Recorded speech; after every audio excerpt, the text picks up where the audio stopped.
राधे राधे, जय श्री राम। मैं अपने YouTube चैनल पूनम सरिता संगीत में आप सभी का तहे दिल से स्वागत करती हूं और आप सभी के लिए ईश्वर से मंगल कामना करती हूं।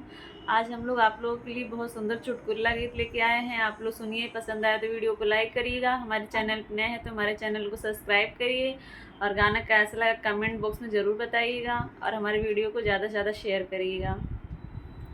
हमका लगावे नजरिया पिया तोहरी बहनिया, हमका लगावे नजरिया पिया तोहरी बहनिया, तोहरी बहनिया पिया तोहरी बहनिया, हमका लगावे नजरिया पिया तोहरी बहनिया।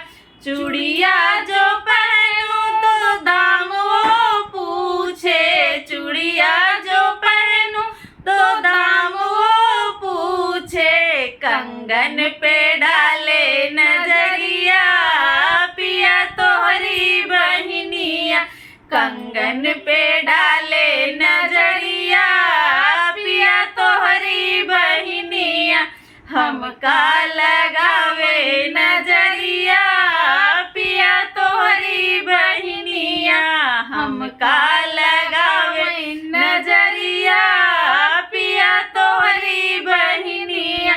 झुमका जो पहनूं तो दाम वो पूछे, झुमका जो पहनूं तो दाम वो पूछे, हरवा पे डाले नजरिया पिया तोहरी बहनिया, हरवा पे डाले नजरिया पिया तोहरी बहनिया, हमका